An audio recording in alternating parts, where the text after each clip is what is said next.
Olá pessoal, aqui é a Mel Ferraz, você está no canal Literaturice e o vídeo de hoje é sobre Mrs. Dalloway, da Virginia Woolf, mas é um vídeo inicial, não se acanhe, não é um vídeo resenha, ok? Completinho. Hoje eu vou dar dicas para vocês sobre como começar a ler, o que saber, aliás, para começar a ler e encarar esse grande clássico da literatura. E na segunda parte do vídeo eu vou mostrar para vocês as minhas anotações das primeiras cenas aí desse livro, então.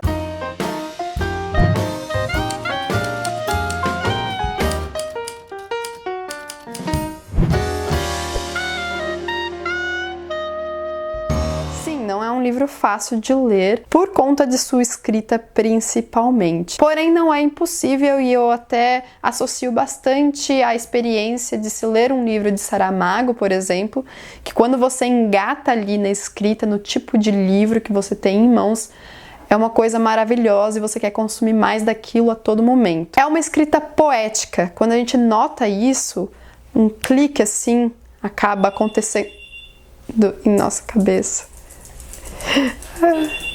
Ô mãe, atende por favor, eu não posso sair daqui. Eu tô presa com um fio. Por favor, atende. Bom, voltando então, a escrita ela é poética. Quando você nota isso, parece que assim, tudo se abre, sabe? A leitura ela se torna mais tranquila quando você se acostuma a essa ideia. E o enredo, uma coisa assim muito linda, bonita e profunda de se vivenciar. Os dois primeiros livros da escritora são escritos de uma maneira muito mais convencional, vitoriana, porém isso se modifica bastante a partir do seu terceiro livro, que é o Quarto de Jacob, no qual ela começa a colocar algumas características do modernismo inglês, pelo qual ela se tornou essa escritora tão conhecida hoje em dia. Já tem vídeo para os três primeiros livros aqui no canal, porque nós estamos fazendo um projeto de leitura conjunta. Então, se você não sabe do que eu estou falando, acesse aqui os videozinhos, a playlist com todos os vídeos, que tem aí a lista de todos os romances que leremos, e também esses vídeos que já saíram sobre os primeiros livros dela. Quando eu falo em modernismo inglês, principalmente Virginia Woolf, eu estou falando do emprego de uma técnica de escrita muito característica dela, que é o fluxo da consciência. Falando superficialmente, porque eu quero trazer um vídeo somente sobre isso, que é uma técnica muito bela, que me cativa desde o começo. O fluxo da consciência, então, é um mergulho, como se fosse um mergulho drástico nos pensamentos, na cabeça dos personagens do livro. Ela tenta mimetizar a forma como pensamos e é por isso que há muitas associações a partir de experiências sensoriais e outras nem tão sensoriais assim, mas há muita associação. Uma coisa vai levando a outra. Se eu vejo uma cor amarela, eu lembro do ovo, aí eu falo do ovo que eu comi na manhã de ontem, sabe essas coisas? Então vai pulando assim de assunto para assunto através de uma associação que a gente sabe que existe muito dentro de nossa cachola, né? Pensando nisso, o vídeo de hoje é especial para o começo do livro, dessas primeiras cenas, que vamos analisar mais detidamente, principalmente a partir de minhas anotações aqui de leitura. E eu espero assim fazer você engatar nesse romance, porque eu entendo que num primeiro momento é realmente uma barreira, uma coisa assim que deixa a gente com o pé atrás. Porém, é um livro lírico e majestoso, uma grande aula de empatia. Vem comigo que eu quero te dar algumas informações iniciais do livro e depois vou mostrar mais a folha mesmo aqui, como que tá anotado no meu livro.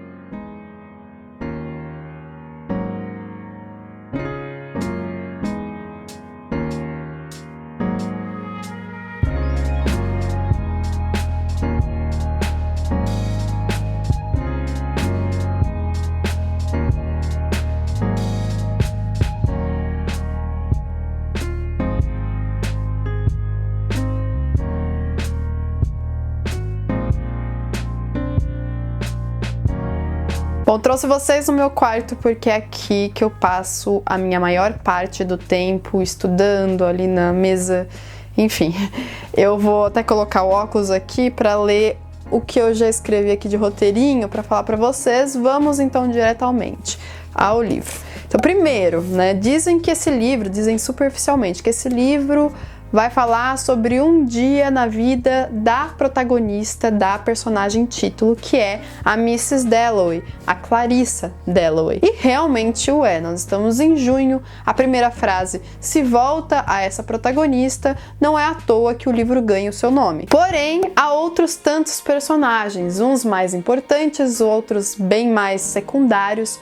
Uma presença muito preciosa aqui no enredo é a do personagem Septimus, um ex-soldado da Primeira Guerra que tem por volta de 30 anos e traz toda uma bagagem sofrida e de traumas. Ele dá um peso muito lúgubre à história, até o vocabulário utilizado aqui é mais pesado. Outra coisa que vocês precisam saber, muitas vezes o narrador ele parece voar, sabe? Pular de cabeça de personagem para a cabeça do outro personagem. Cada hora adota uma perspectiva diferente de acordo com o olhar através do qual observa a vida. Nesse sentido, o livro ele é muito singelo se adotarmos a visão de que ele vai falar sobre a passagem da vida. É um olhar, e o modernismo traz muito isso à tona, bem contemplativo da existência. Nas cenas de hoje nós vamos acompanhar a Clarissa Dalloway saindo de sua casa até a floricultura, onde ela quer comprar flores para a festa que ela vai dar naquela mesma noite, mas no caminho o narrador vai deixá-la para contemplar e, portanto, vivenciar a consciência de outros personagens, inclusive o Septimus. São nessas primeiras cenas, eu até imagino um filme disso, que Septimus e Clarissa quase se cruzam, quase se conhecem, eles estão ali nos mesmos ambientes, porém aqui eles não chegam a se conhecer. Bora lá, vou mostrar um pouquinho mais de perto o livro e as minhas anotações. Vamos começar então com a minha munição das coisas que eu uso para anotar, escrever no livro. Primeiro, sim, eu escrevo, principalmente quando é objeto de estudo. Esse livro aqui é para minha monografia, então eu preciso escrever nele. É um jeito que para mim dá muito certo, se você não se sentir confortável com isso, sem problema algum. Eu uso também grifa-texto. Sim, eu também grifo em alguns livros, não são todos, mas alguns sim. Eu uso post-its de diversos tipos, então os papéis para escrever diretamente neles, coisas maiores que não cabem na margem, e também esses daqui para indicar do ladinho quais são as passagens mais importantes que eu acho. Caneta, lápis e borracha. Abrindo o livro, então, nós temos a primeira passagem, a primeira frase, que é muito famosa. A senhora Dalloway disse que ela mesma ia comprar as flores. Por que ela mesma? E logo em seguida a gente já fica sabendo, porque ela é rica. Então ela tem empregados que fazem isso por ela, ó. Pois Lucy estava cheia de serviço. A sua empregada, que seria quem iria lá comprar as flores, naquele momento tinha muita coisa para fazer e isso ela não poderia. Então ela decide tomar essa tarefa para si. Que folia, que mergulho, ela tem essa sensação de festividade, pois fora a sensação que sempre tivera em Burton, quando, com um leve ranger de dobradiças, que podia ouvir agora, escancarava as folhas da porta do terraço e mergulhava no ar de fora. Aqui vocês percebem que ela está misturando o presente com o passado, ou seja, a festividade, o ar de festividade que tem em sua casa naquele dia, com uma lembrança de seu passado, esse lugar, Burton, né? Então aqui eu até coloquei aqui do lado que esse ranger de dobradiças que ela ouve naquele momento é como se fosse a Madeleine dela de Proust. Em Proust, no Em Busca de Tempo Perdido, no primeiro livro, que é No Caminho de Swan, nós temos o protagonista, o narrador, comendo uma iguaria, um doce na verdade, que o faz lembrar de seu passado. E aqui então é essa sensação de festividade, são esses sons tão característicos para ela. Que fresco, que calmo, mais parado que o de agora, sem dúvida, era o ar do começo da manhã. Porque agora a gente vai saber mais pra frente que é mais ou menos por volta de 11 horas, né? Como a lambida de uma onda, o beijo de uma onda, gelado e cortante. Você vê aqui que gelado e cortante, contudo solene, sentindo como sentia ali parada junto à porta. Ó, o ar fresco vai lembrá-lo de onda, que a lembra de água fria, dessa mesma onda, que é gelada e cortante e solene também, que é uma sensação que a perpassa ali a porta aberta. Nós estamos diante de sua porta, ela está saindo de sua casa em direção à floricultura. Aí ela vai lembrar de outra coisa, olhando as flores, a névoa desfazendo seus novelos em torno das árvores e as gralhas subindo, descendo, parada e olhando até que Peter Walsh dissesse, sonhando no meio dos vegetais? Fora isso?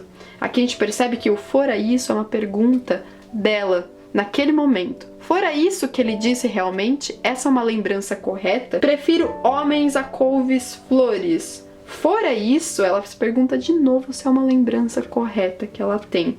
E essa resposta, prefiro homens a couves flores, não deixa aqui claro se é uma resposta dela, a pergunta desse Peter Walsh, ou se é uma resposta do próprio Peter à sua própria pergunta. Mais pra frente, tem indícios de que é uma resposta dele próprio. Precisa, sim, de muita atenção para ler esse livro.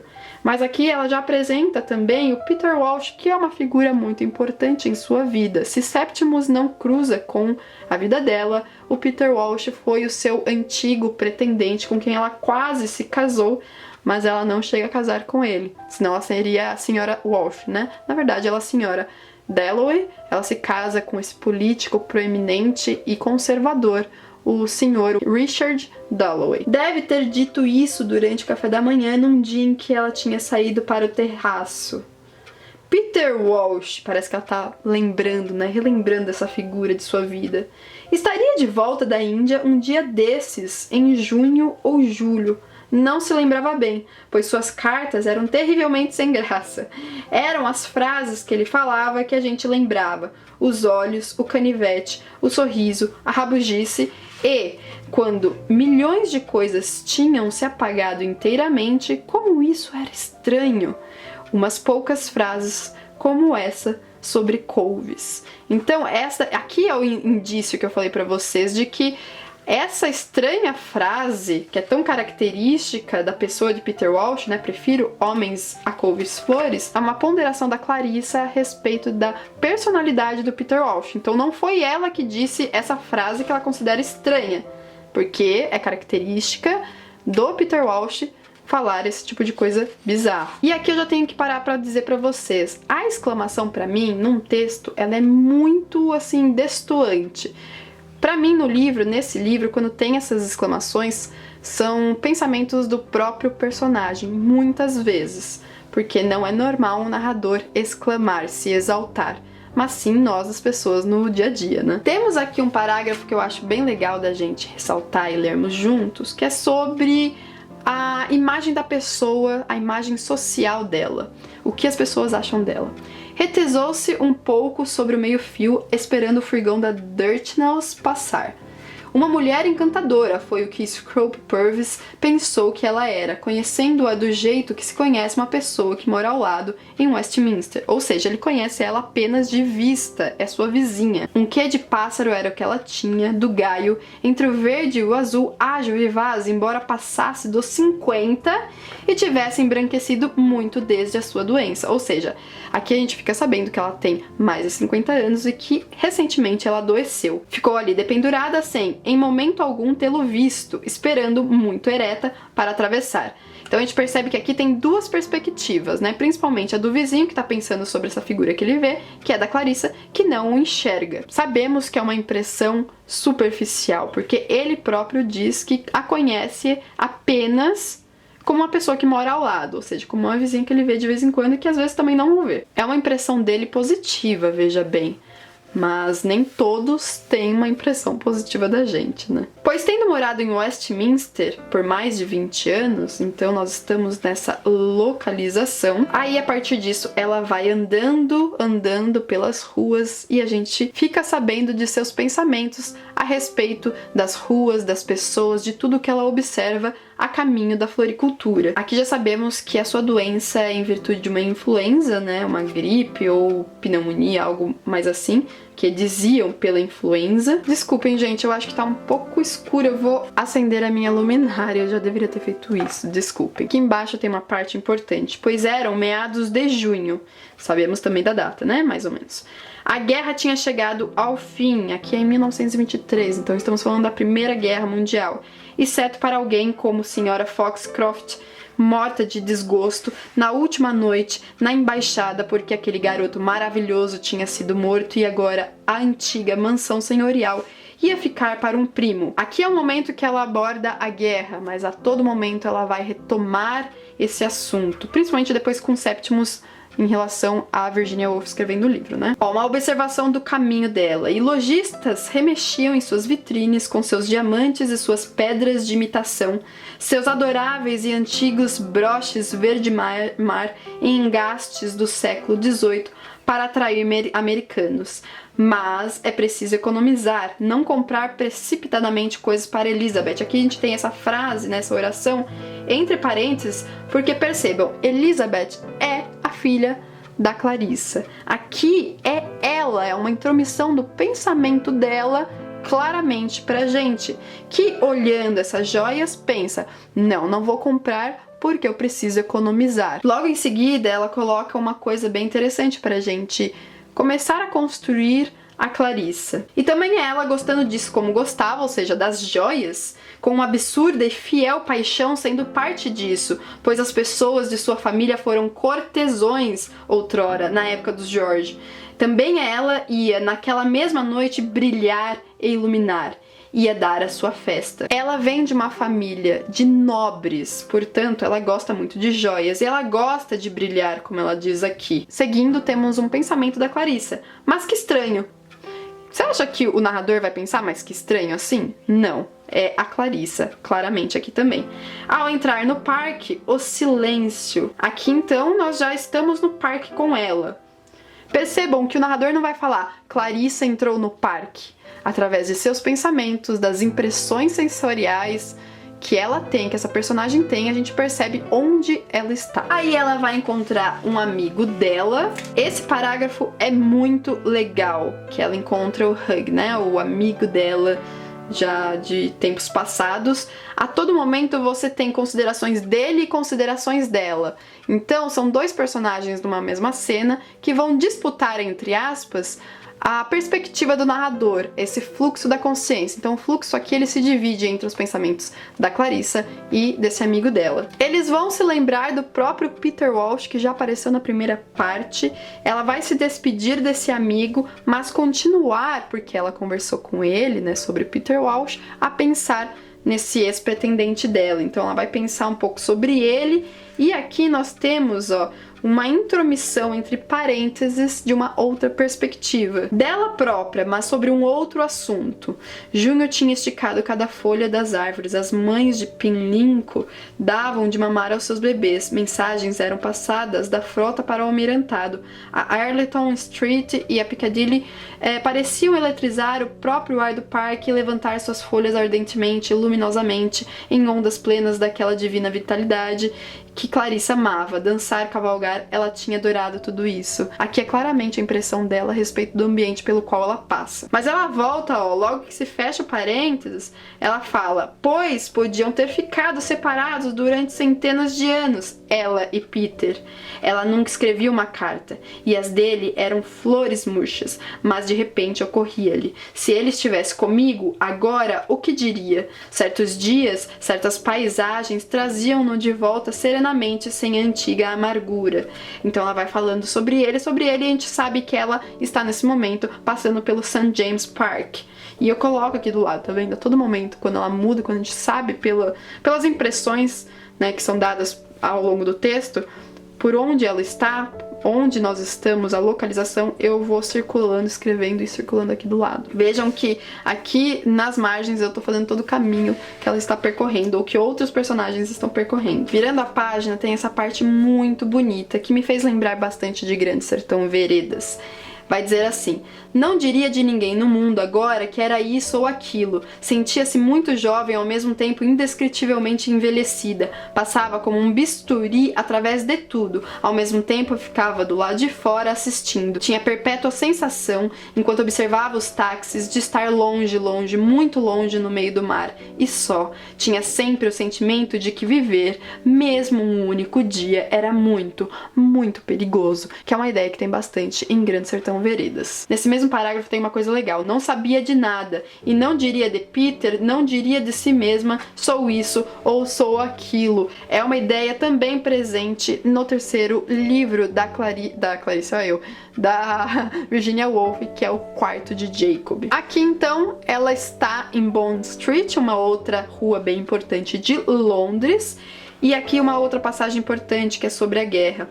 Essa última fase da experiência do mundo produzira em todos eles, em todos os homens e em todas as mulheres, um manancial de lágrimas, lágrimas e mágoas, coragem e fortaleza, uma atitude perfeitamente firme e estoica.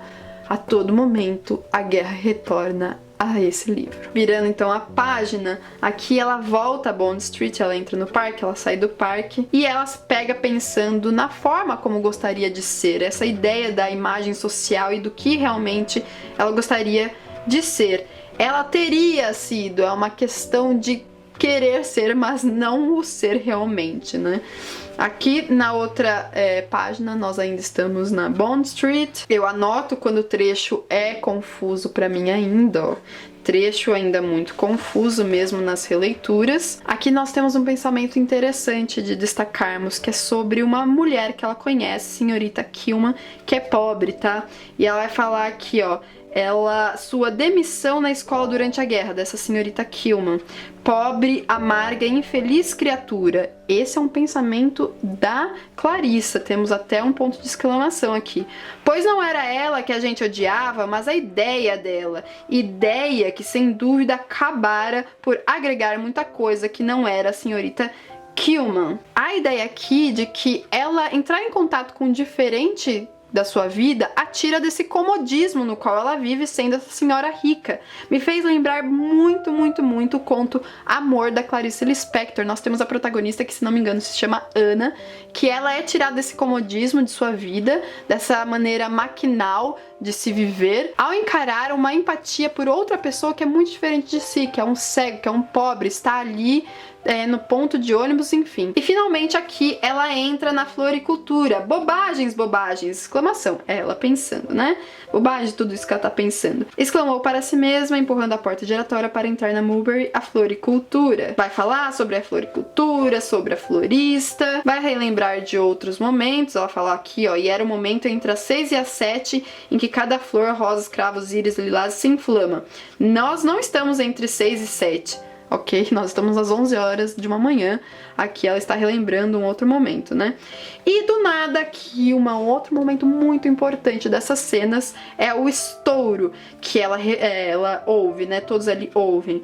Ó, um revólver detonou na rua lá fora. E eles vão descobrir que é um carro que se aproxima, na verdade, se não me engano, é o barulho do escapamento desse carro, com uma personalidade lá dentro que ninguém sabe se é a rainha ou não, ou primeiro-ministro, enfim, alguém muito importante que tá naquele carro, e todos acham que é a rainha. Todos olham para esse carro estacionado ali naquela rua, em frente à floricultura na qual a Clarice está, inclusive o Septimus, que vai olhar. Aqui nós temos uma quebra, tá vendo? No texto, e nós temos então algumas outras perspectivas sendo colocadas aqui, inclusive a do Septimus, que aparece, ó, bem aqui.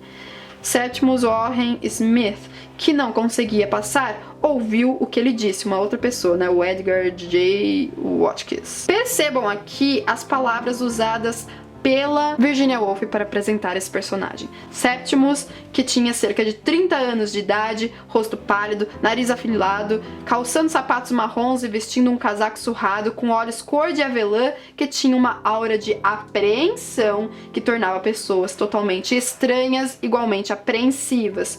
O mundo erguera seu chicote, onde iria ele se abater. Veja só essa Olha só essas duas frases. O mundo erguera seu chicote, onde iria ele se abater. É algo muito característico dessa personagem que é traumatizada pela guerra. Então nós temos todo esse peso em cima dessa pessoa que nós vamos ficar sabendo através dessas incursões em seus pensamentos. Também sabemos aqui, depois nós somos apresentadas a Lucrécia, né? Que é a esposa desse cara. Ela tem acho que 24 anos, se não me engano, muito nova, e é uma italiana. Ela o recebe de volta da guerra, porém ela sabe que ele está passando por esse estado traumático e ele está com depressão, ele está um pouco com algumas características de loucura, conversando consigo mesmo. É uma situação bem delicada para ela, porque ela não quer isso para si, nem para ele, claro, mas sente que o perdeu e que, portanto, ela está sozinha. A solidão é um traço muito característico dela e a gente fica sabendo em vários momentos aqui. Deixa eu ver uma parte que dá pra ver isso. Aqui um pouquinho bem mais pra frente, estou sozinha, ponto de exclamação. É ela pensando, né? Exclamou ela, ó. Junto ao chafariz no Regent's Park, contemplando o indiano e sua capelinha. Como talvez à meia-noite, quando todas as fronteiras se desfazem, o país volta à sua forma antiga e tal. Ela vai pensar bastante. E aqui, ó, estou sozinha.